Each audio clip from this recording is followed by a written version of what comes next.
So guys, first of all, जय हिंद सबको and this is Shailendra है and welcome to Cyber Exploit YouTube channel. So guys, basically आज की इस वीडियो में हम लोग HTTP स्टेटस कोड के बारे में जानेंगे, ठीक है। तो बहुत इम्पोर्टेंट है क्योंकि देखो जब आप इन्यूमरेशन पार्ट करते हो HTTP इन्यूमरेशन, ठीक है। मैं साइबर सिक्योरिटी एथिकल हैकिंग से रिलेटेड थोड़ी बातें कर रहा हूँ, ठीक है। तो जब आप इन्यूमरेशन पार्ट करते हो, ठीक ना, तो इन्यूमरेट करते हो कोई चीजों के, मान लेते हैं कोई भी क्वेरी आपने रिक्वेस्ट किया, ठीक है, किसी सर्वर पे, तो आपको कभी कभी क्या होता है डिफरेंट आपको HTTP स्टेटस कोड मिलता है, ठीक ना। अभी हम लोग क्या करते हैं, नॉर्मली बात करते हैं लाइक एक नॉर्मल यूजर की तरह, ठीक ना। तो दो HTTP कोड हम लोग को नॉर्मली आपको डिस्प्ले होता है आपके जो भी वेबसाइट आप विजिट करते हो, जो भी सर्वर पे आप रिक्वेस्ट करते हो, वो पहला होता है 404 नोट फाउंड, ठीक है, एंड सेकंड 500, ठीक है। तो ये दोनों तो बहुत बेसिक्स है जो कि आपको नॉर्मल क्या है कि कहीं भी आपको मिल जाएगा, ठीक ना। लाइक मैं बता दूं आपको, जैसे 500 के बारे में मैं बताता हूँ, ठीक ना। तो 500 जो होता है वो सर्वर बेस्ड एरर होता है, ठीक ना। अगर सर्वर में किसी तरह का प्रॉब्लम आ रहा है तो जो status code HTTP status code जो मिलता है वो हमको 500 मिलता है, ठीक है। बट अगर ये तो 500 हो गया। अब स्टेटस कोड 404 के बारे में बात करते हैं। तो स्टेटस 404 का मतलब क्या होता है, जैसे कि सपोज आपने किसी सर्वर पे या किसी वेबसाइट पे किसी URL पे आपने रिक्वेस्ट डाला, ठीक है, कि www.example.com/abcd हमको निकाल के दो, ठीक ना।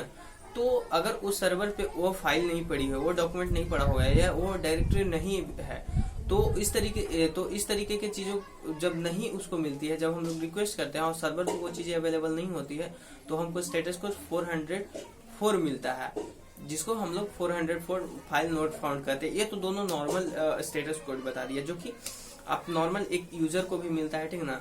अब बात आते हैं थोड़ा सा लाइक एक साइबर सिक्योरिटी एनालिस्ट और एक बोल सकते हो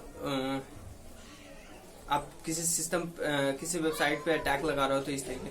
तो अब जो बताने जा रहा हूँ वो उसके लिए आपको किसी भी ब्राउजर के डेवलपर कंसोल में जाना होता है, तब उस चीज को आप देख सकते हो। या फिर आप किसी थर्ड पार्टी टूल का यूज कर रहे हो, लाइक बबसूट वगैरह यूज कर रहे हो, आप CTF कर रहे हो, या फिर वेब पेनिट्रेशन टेस्टिंग कर रहे हो, ठीक ना।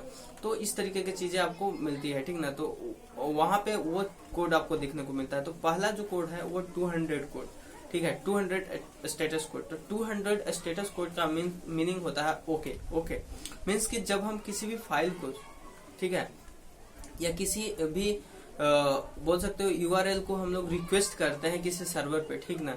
जब रिक्वेस्ट हमारा सक्सेसफुली चला जाता है और रिटर्न में जो भी हम लोग रिक्वेस्ट करते हैं वो हमको वापस जो भी रिक्वेस्ट मान लेते किसी डॉक्यूमेंट के index.www.example.com index.html को हम लोगों ने रिक्वेस्ट किया, तो वो जब रिक्वेस्ट हमारा सक्सेसफुल हो जाता है, ठीक है, और कनेक्शन मिल जाता है, हमारा पेज जब लोड हो जाता है, ठीक ना।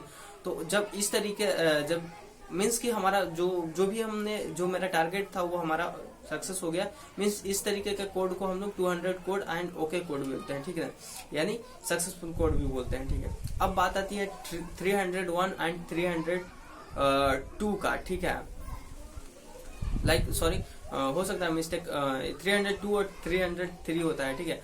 तो बेसिकली क्या होता है कि आप एक बार देख लेना। तो क्या है कि इस तरीके का जब स्टेटस कोड आपको मिल रहा है, तो इसका यही मीनिंग बनता है कि आपको क्या है कि जैसे आप जिस URL को विजिट किए, सपोज मान लेते हैं www.example.com, ठीक है, बट उस URL पे आपको विजिट ना करके आपको दूसरे URL पे रीडायरेक्ट कर दिया जाता है, लाइक www.redirect.com। तो जब आप उस वेबसाइट पे ना जाकर उस दूसरे वेबसाइट, जिस वेबसाइट पर रीडायरेक्ट किए गए हो, तो वहां पे जो आपको HTTP स्टेटस कोड मिलेगा वो 301 एंड 302 मिलेगा, ठीक है। एंड नेक्स्ट जो है वो हमारा 400, ठीक है। तो 402 एंड 403 की बात कर रहे हैं। तो 402 और 403 का मीनिंग यही है कि जिस आप URL को इनुमरेट कर रहे हो, ठीक है, यानी रिक्वेस्ट कर रहे हो, और जो आपका डेस्टिनेशन है, लाइक मान लेते हैं www.example.com एंड secure.html, ठीक है। तो secure.html में लाइक कोई पासवर्ड पड़ा हुआ है या robot.txt है, तो उस चीज को आपको एक्सेस नहीं दिया जाता है, यानी आपको एक normal as a normal user आप उसको एक्सेस नहीं कर सकते हो। तो वहां पे जो कोड मिलता है वो 402 एंड 400 आपको 3 में मिलता है, ठीक है। तो बेसिकली आज की इस वीडियो में इतना ही तक रहेगा कि HTTP स्टेटस कोड का मतलब क्या होता है। इस वीडियो में हम लोग जाने, पहला देखें हम लोग 500 जो कि सर्वर एरर होता है, दूसरा देखें 404, ठीक है, जो कि क्या होता है नोट फाउंड, ठीक है। नोट फाउंड मीन्स कि वो डॉक्यूमेंट जिसको हमने विजिट किया है, रिक्वेस्ट किया है, वो सर्वर पे अवेलेबल नहीं है। एंड थर्ड जो देखे वो 200 स्टेटस कोड देखे मीन्स कि हमारा फाइनल ओके है, कनेक्शन सक्सेस हो गया, ठीक है। एंड थर्ड जो देखे 302 एंड 303 एंड फोर्थ थर्ड 300 और 2 और 303 का मीन्स मतलब है कि हमारा जो URL है वो दूसरे किसी URL पर रिडायरेक्ट किया हुआ है, ठीक है। एंड फोर्थ जो देखो वो 402 एंड 403, इसका मतलब यही है कि हमारा जो